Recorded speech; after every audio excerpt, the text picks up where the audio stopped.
Mostly memang klien-klien kita masih levelnya di rumah ya, rumah tinggal residensial. Ada sedikit pergeseran, kalau misalnya sampai tahun 2000 kemarin kita mostly hampir 80% rumah semua. Tapi sekarang mulai banyak komersil masuk nih. Komersil dalam artian hospitality, villas. Oke. Dan ilmu arsitektur tuh kayak bawang. Gimana tuh? Kupas satu, ada lagi kulitnya. Kupas satu kita pikir udah mengerti kan, ada lagi di dalamnya. Semakin ke dalam, semakin pedes tuh gitu. Oh ya. Tapi ya gitu, kayak kita nggak habis-habis untuk menguliti arsitektur. Kolaborasi jadi lebih penting daripada kompetisi. Ya itu sih setuju banget ya. Memang karena bicara arsitektur kan banyak faktor yang mendukung untuk sampai arsitektur itu sendiri tercipta ya. Yes, it is. Gue selalu percaya kata tua itu tidak selalu dikaitkan dengan jumlah umur. Gitu ya. Kalau lu berhenti belajar, lu tua. Kalau lu yang lu ceritain cuma keberhasilan masa lalu, lu tua. Di kantor kan gaji 8 koma ya. Oh, okay. Habis tanggal 8 koma begitu.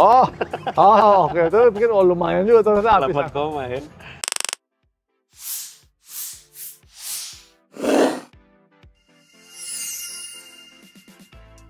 Ya, halo kembali lagi bersama saya Fernando Gomolya di Bincang-Bincang Talk Design and Business with Mr. Denny Setiawan. Selamat datang. Hello, thank you so much for having me. Terima kasih Pak Denny. Boleh cerita sedikit bagaimana seorang Denny Setiawan ini memulai karirnya atau start dari awal banget tuh sebetulnya bagaimana? Saya lulus dari BINUS 2008. BINUS 2008. Lalu kemudian 3 tahun bekerja bareng Pak Ahmad Juhara. Oh, You know Ahmad Juhara, he is the one who leading the Indonesian Institute of Architects, IAI, IAI Jakarta, IAI Nasional. Saya 3 tahun bekerja bareng beliau, belajar di kantor yang luar biasa menurut saya. Lebih daripada kantor itu sekolah sih, karena saya punya 2 guru yang luar biasa, Mas Juhara, Ibu Wendy Juhara. Oke. Asik sekali gitu ya, 3 tahun dan ngerasa kayaknya kurang. Lalu kemudian keluar karena pikir wah udah bisa punya proyek sendiri nih gitu. Oke. Yang kedua kan kalau misalnya di kantor kan gaji 8 koma ya. Habis tanggal 8 koma begitu. Oke. Itu pikir lumayan juga ternyata habis. 8 koma ya. Terus ya kita mulai buka sendiri.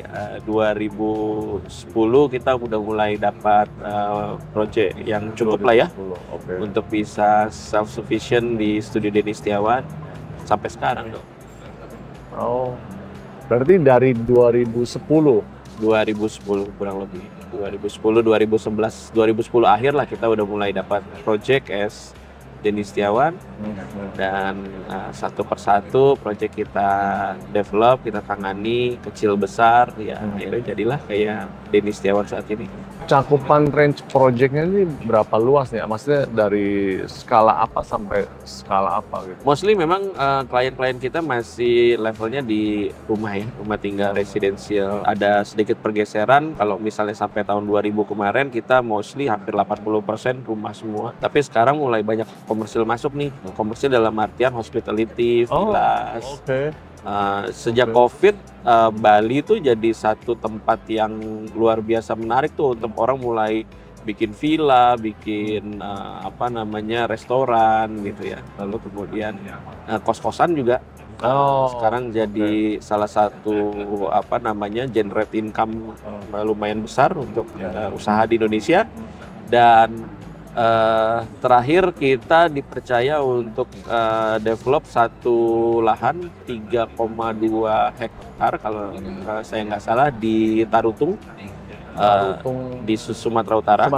Oke. Itu ada sekolah, ada pasar, ada hotel, dan ada ruang publik juga. Dan yang menarik adalah arsiteknya udah mulai disuruh berpikir, saya punya tanah, saya mau ngapain ya Den? Dulu kan kalau di sekolah, Anda bikin sekolah ya gitu. Kalau sekarang saya punya tanah, Anda bikin apa ya gitu. Oke. Dan itu butuh pengetahuan bisnis. So now I believe that arsitektur tuh ilmunya luas ya. Nggak cuma ilmu tentang bikin bangunan, tapi juga generate income, economic, sosial, budaya gitu. Dan itu yang jadi bikin gue, oke, walaupun capek, maju terus jadi arsitek. Tapi kan kalau kita bicara tadi banyak residential sangat sangat sangat private ya. Maksudnya setiap karya akan menghasilkan sesuatu yang berbeda-berbeda dong. Yes, itu yang membuat arsitektur selalu menarik gitu, karena saya nggak pernah punya satu proyek yang saya bisa duplikat ke proyek yang lain gitu, karena setiap rumah, setiap keluarga konteksnya beda-beda. Dan kepekaan, kemauan arsiteknya buat mendengar itu jadi penting. Dan selain mendengar, dia mampu memberikan sintesa, analisa yang tepat. Orang ini perlu dikasih rumah seperti apa. Jadi saya masih dalam tahapan saya perlu mendengar dulu semua keinginan dan kebutuhannya, memilah antara kebutuhan dan keinginan supaya saya bisa kasih ramuan yang tepat. Jadi saya nggak percaya ada satu obat ajaib untuk semua penyakit gitu. Itu yang kenapa klien di tahapan awal itu harus mau nggak mau ketemu saya dulu, karena sampai sekarang semua denah masih gue yang buat. Oke. Gitu. Kalau apapun itu ya berarti kan nggak harus rumah ya, tapi kuncinya memang nomor satu mendengar akan kebutuhan klien dan keinginan klien. Ada beberapa hal. Kebutuhan klien itu satu hal yang kita perlu dengar dan kita perlu pelajari banget, tapi juga konteks tanah, konteks lahan, kebudayaan. Jangan-jangan ada klien yang belum mempelajari atau belum mengerti atau mempelajari konteks budaya di mana bangunan itu ada. Misalnya yang ambil contoh aja si Tarutung. Tadi proyek yang di Tarutung. Wah, itu budayanya bagus banget gitu ya. Kental banget budaya Bataknya itu di sana gitu. Dan kebetulan klien kami adalah sebuah atau keluarga Batak yang ingin sekali mengenlarge atau membangkitkan marganya dia untuk berbuat sesuatu untuk kampungnya gitu. Jadi saya perlu mengerti di Tarutung sana marga yang bersangkutan itu ciri khasnya apa, rumahnya apa, lalu kemudian hasil olahnya apa, tenunnya seperti apa. Itu jadi menarik gitu. Jadi kita perlu sekali mendengar apa yang dia punya, tapi juga perlu meneliti lagi sebenarnya apa yang dia belum tahu, tapi sebenarnya itu kekayaannya dia. Gila ya, arsitek itu luar biasa sekali tuh. Tugasnya itu nggak cuma tukang gambar. Oke. Ya memang sangat meluas ya. Jadi memang ada pepatah itu benar adanya gitu. Semakin kita tahu, sebenarnya semakin kita tidak tahu. Yes. Dan ilmu arsitektur tuh kayak bawang. Gimana tuh? Kupas satu, ada lagi kulitnya. Kupas satu kita pikir udah mengerti kan, ada lagi di dalamnya. Semakin ke dalam, semakin pedes tuh gitu. Oh ya. Tapi ya gitu, kayak kita nggak habis-habis untuk menguliti arsitektur. Di arsitektur ya tadi saya bilang, saya belajar budaya, saya belajar fisika, saya belajar hukum bahkan gitu ya.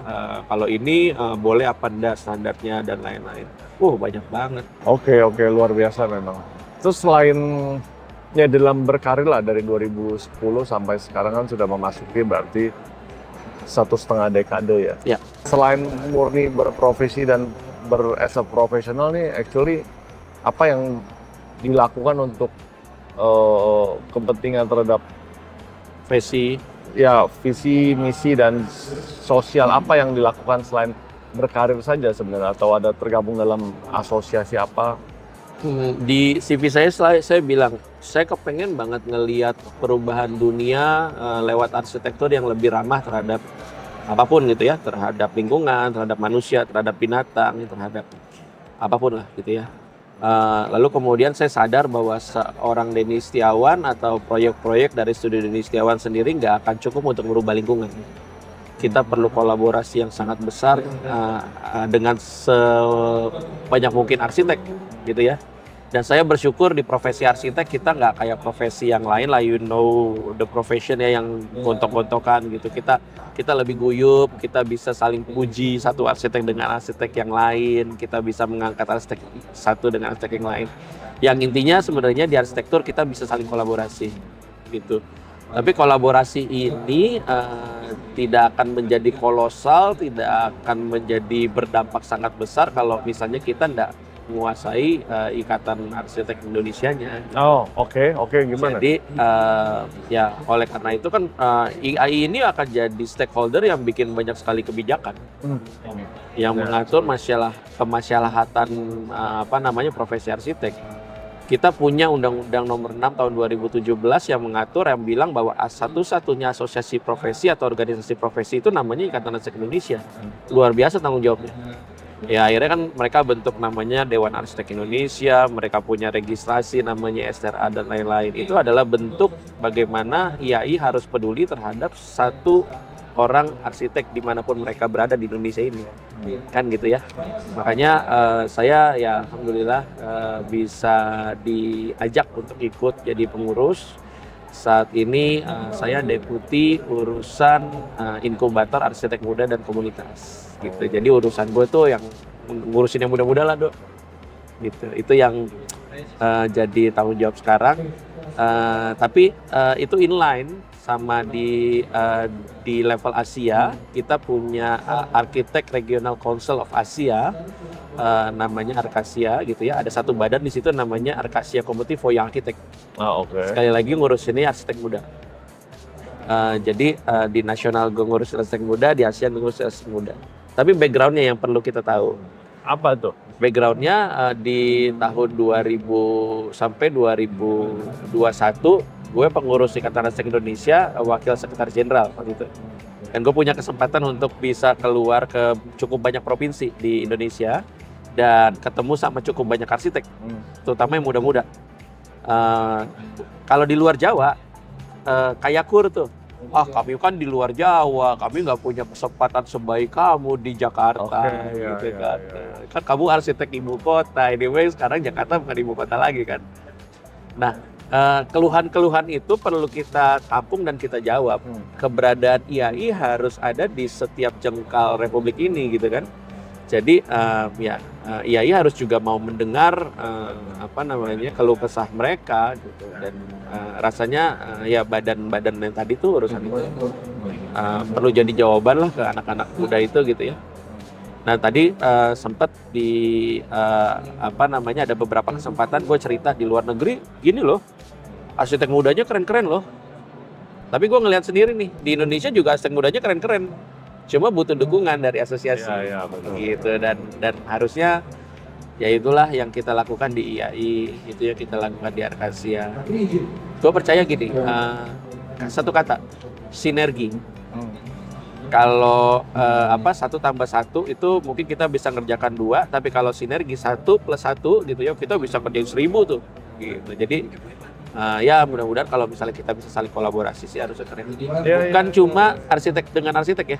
Oke. Arsitek dengan fotografer arsitektur juga penting tuh dok. Gitu. Dengan landscape arsitek, dengan sipil gitu. Ya, kita perlu open mind lah. Kita nggak bisa sendirian itu. Kita ada di level di mana kolaborasi jadi lebih penting daripada kompetisi. Ya itu sih setuju banget ya. Memang karena bicara arsitektur kan banyak faktor yang mendukung untuk sampai arsitektur itu sendiri tercipta ya. Yes, it is. Aku sama timku di di kantor gitu ya, aku bilang, whoever we are, sekeren dan sepintar apapun kalian, kalau kalian nggak bisa berkomunikasi dengan baik sama tukang, mau kalian jago di parametrik, kalau misalnya kamu nggak bisa ngobrol sama para tukang, saya bilang gitu ya, wah bangunannya nggak bakal jadi dok, gitu. Nah kemampuan komunikasi itu yang kita arsitek perlu terus belajar gitu ya, supaya kita kesannya nggak angkuh, nggak sombong. Tapi memang juga, begitu, terkesan begitu kadang-kadang. Kadang-kadang begitu. Saya dapat banyak laporan gini, Mas Den, saya tuh nggak suka ya ngerjain proyek yang arsitek itu. Masa nunjuk gambar pakai kaki? Loh gimana?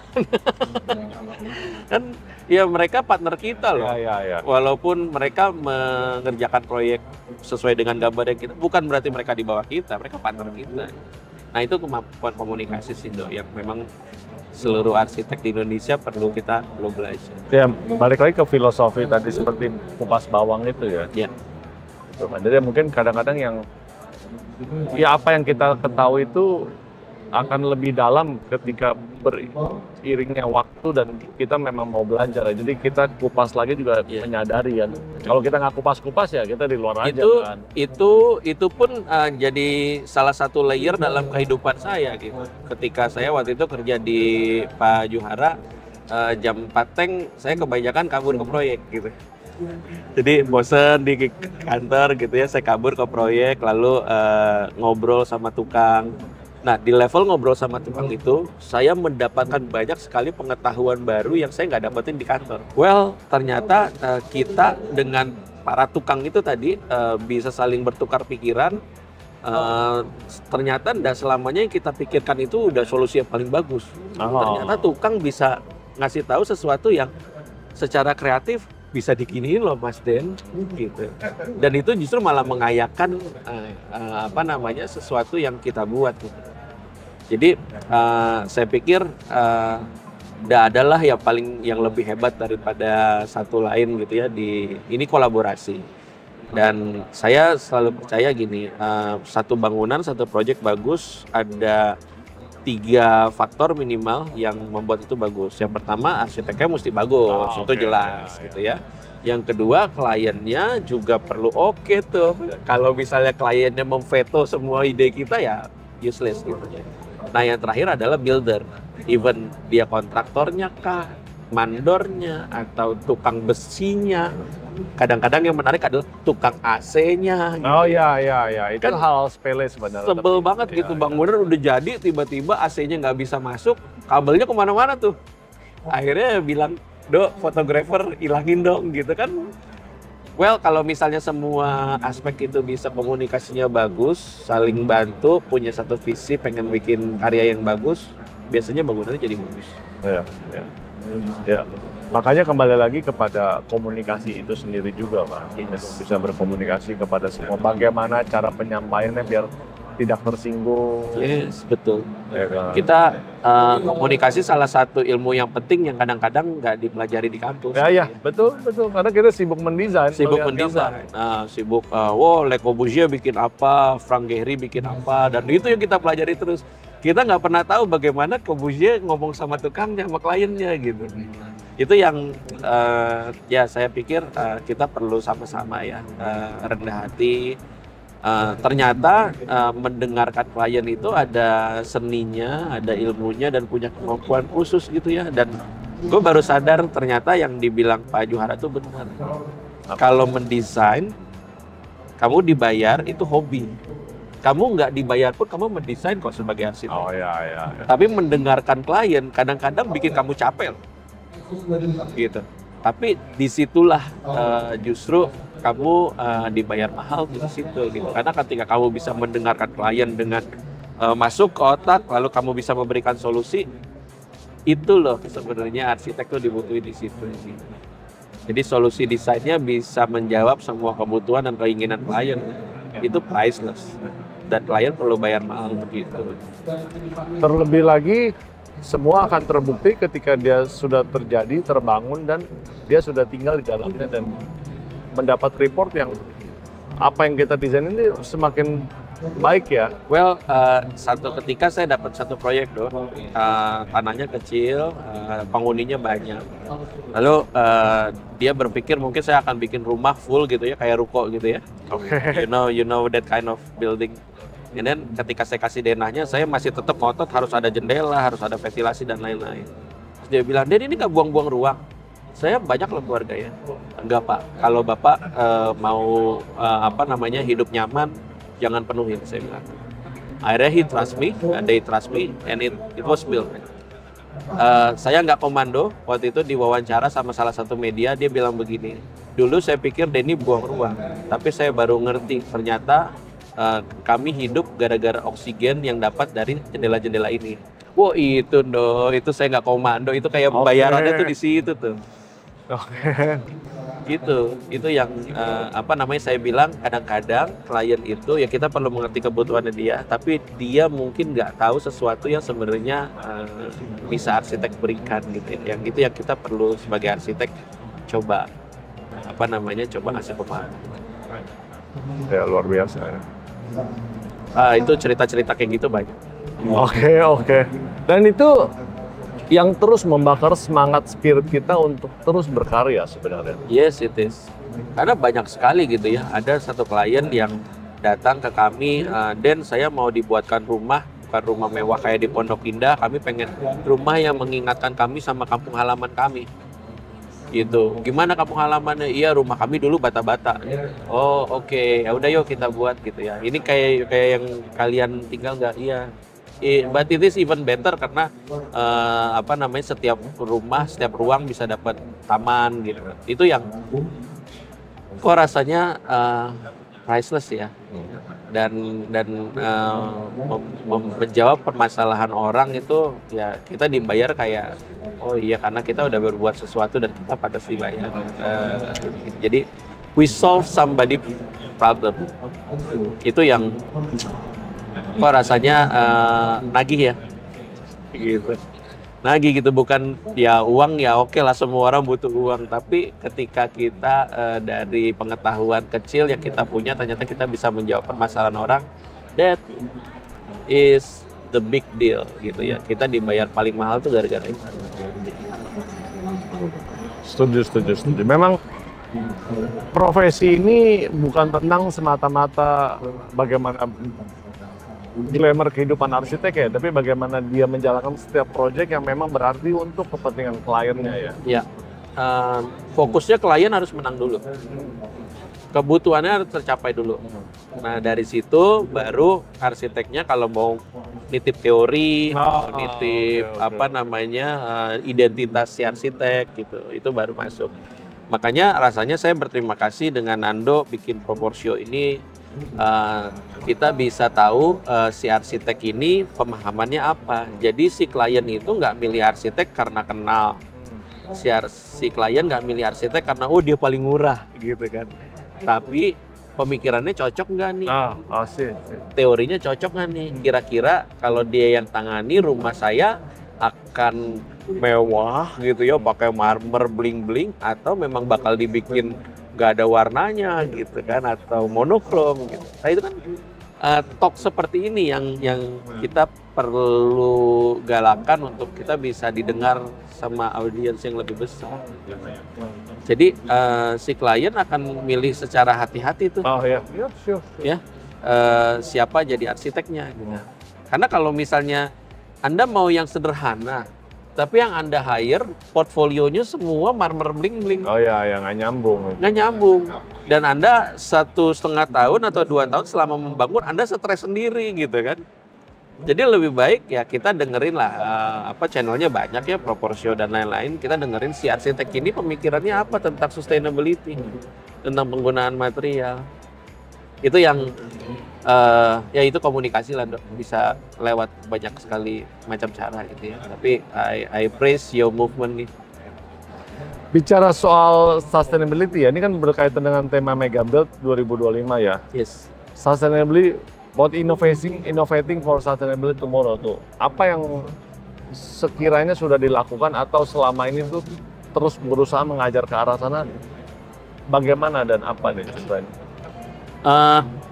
Gue pernah di fase ada bangunan-bangunan yang warna hijau, warna orange, dan beberapa warna yang lain gitu ya. Tapi saya pernah di fase juga di awal karir saya ada satu klien, dan saya nggak mau pakai barang baru, use as much reuse material as you can.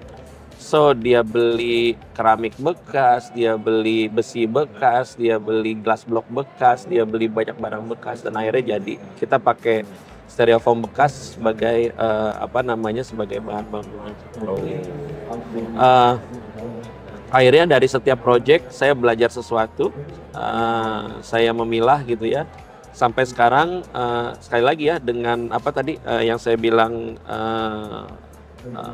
talk show dan lain-lain, akhirnya klien yang datang ke saya tuh mulai terfilter.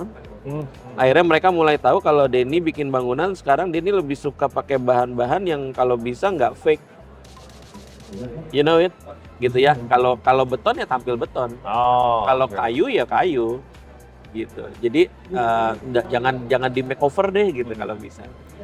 Sedikit mungkin warna akan lebih baik gitu misalnya gitu. Jadi that's sustainability things. The first one. The second one, saya nggak pernah mau ada satu ruangan pun yang nggak punya jendela atau ventilasi.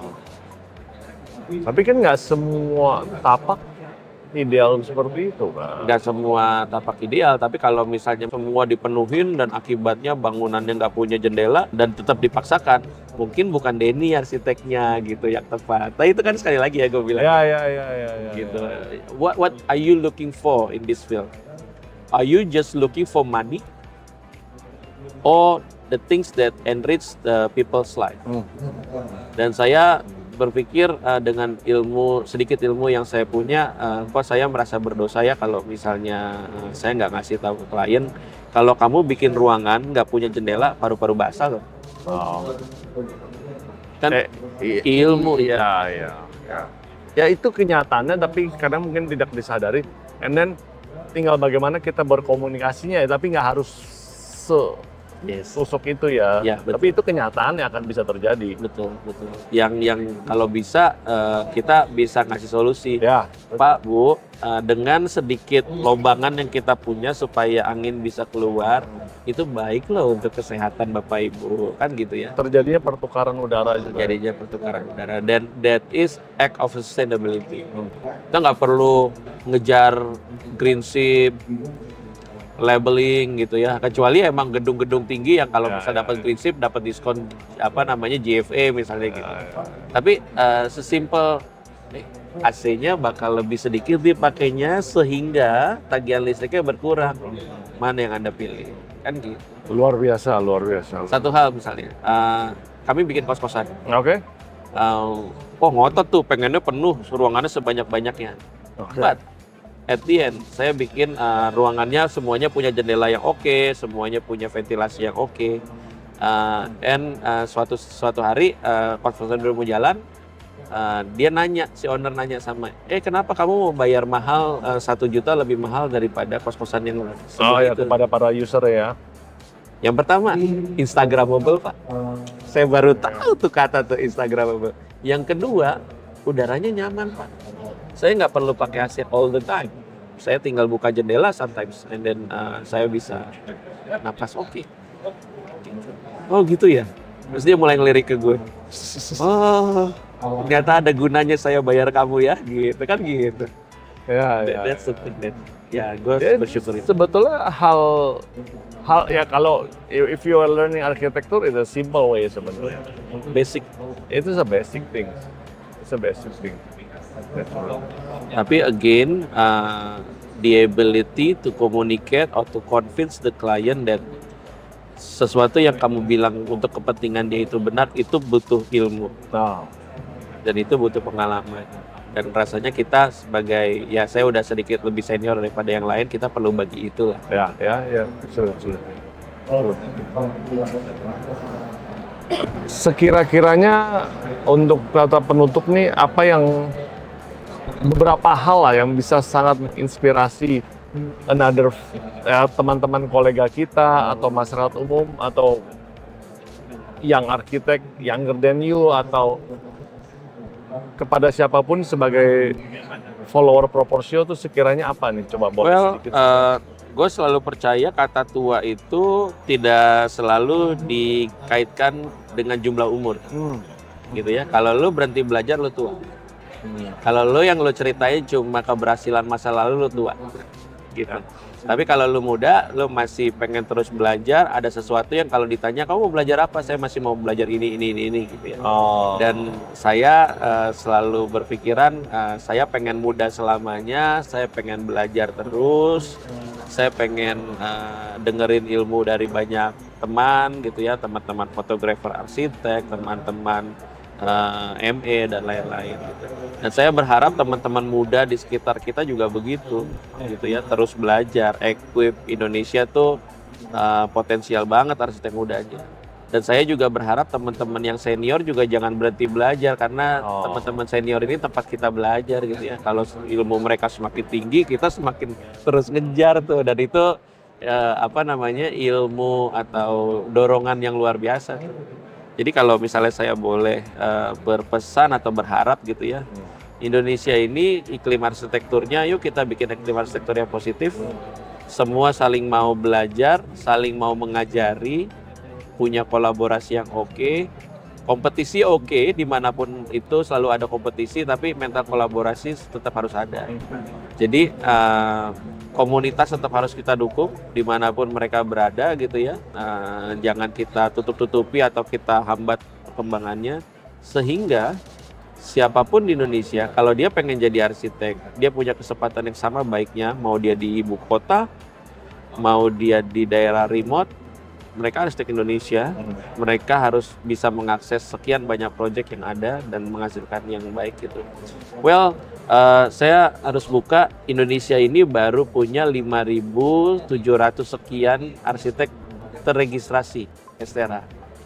Walaupun lulusannya sekian banyak. Walaupun lulusannya sekian banyak, kita punya Universitas Arsitektur hampir 200.